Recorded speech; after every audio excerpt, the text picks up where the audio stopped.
السلام علیکم ورحمۃ اللہ وبرکاتہ۔ دوستوں، امید کرتا ہوں آپ خیریت سے ہوں گے۔ میں ہوں محمد مقصود قاسمی اور آپ دیکھ رہے ہیں باغ مدینہ یوٹیوب چینل۔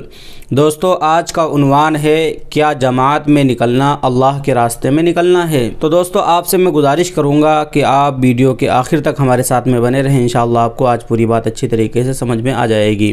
اور پہلی بار اگر چینل پر آپ آئے ہیں تو برائے مہربانی سبسکرائب کر لیں، کیونکہ اسی طریقے کی ویڈیو جب میں ڈالوں گا تو نوٹیفیکیشن آپ کے پاس پہنچ جائے گا اور آسانی سے آپ ویڈیو کو دیکھ سکیں گے۔ تو چلیے دوستو، ویڈیو کو شروع کرتا ہوں۔ تو سائل سوال کرتا ہے دارالعلوم دیوبند سے، میں 40 سال سے تبلیغ سے جڑا ہوا ہوں۔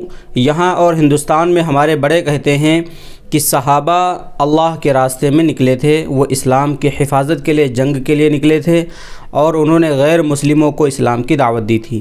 ہم اسلام کی حفاظت کے لیے جنگ کے لیے نہیں نکل رہے ہیں، اور ہم سری لنکا میں 64 سال سے 95 سال سے، جب سے مولانا الیاس رحمۃ اللہ علیہ نے ہندوستان میں یہ کام شروع کیا تھا، غیر مسلموں کو اسلام کی دعوت نہیں دے رہے ہیں۔ ہم اب بھی مسلمانوں کے درمیان کام کر رہے ہیں اور ہم اس کام کو اللہ کے راستے میں نکلنا مانتے ہیں، اور ہم سے امید کی جاتی ہے کہ ہم صحابہ کی طرح قربانی دیں، جیسے کہ بیوی بچوں کو چھوڑ کر 40 دن 4 مہینے اور ہر مہینے 3 دن کے لیے جماعت میں نکلیں اور اس کو اللہ کے راستے میں نکلنا مانیں۔ سوال یہ ہے کہ کیا اس کام کو اللہ کے راستے میں نکلنے کے برابر مانا جا سکتا ہے؟ مولانا الیاس رحمۃ اللہ علیہ نے یہ نہیں کہا تھا کہ اللہ کے راستے میں نکلنا ہے۔ ان کی کتاب ملفوظات میں ہے کہ ایمان کی اصلاح کی یہ ایک کوشش ہے۔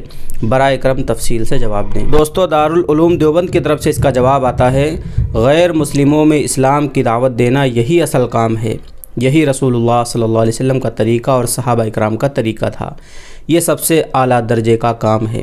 اگر طاقت و قوت ہو اور فتنہ و فساد کا اندیشہ نہ ہو تو خوش اسلوبی کے ساتھ یہ کام کرنا چاہیے۔ مسلمانوں میں تبلیغ کرنا یہ بھی تبلیغ ہے، یہ ادنیٰ درجے کی ہے۔ دونوں ثواب کے کام ہیں۔ پہلا اعلیٰ درجے کا ہے اور اس کے مقابلے میں یہ ادنیٰ درجے کا ہے۔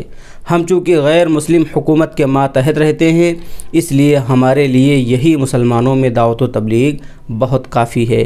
دین سیکھنے اور سکھانے کے لیے نکلنا یہ بھی اللہ کے راستے میں نکلنا کہا جائے گا۔ تو دوستو، امید کرتا ہوں آپ کو بہت ہی اچھے طریقے سے سمجھ میں آ گیا ہوگا۔ آپ سے میں گزارش کروں گا کہ اگر آپ پہلی بار ہمارے چینل کو دیکھ رہے ہیں تو برائے مہربانی سبسکرائب کر لیں، کیونکہ اسی طریقے کی ویڈیو ہمارے چینل کے اوپر آتی رہتی ہیں۔ تو چلیے دوستو، پھر ملتے ہیں انشاءاللہ جلد ہی کسی نئے ویڈیو میں کسی نئے ٹاپک کے ساتھ۔ السلام علیکم ورحمۃ اللہ وبرکاتہ۔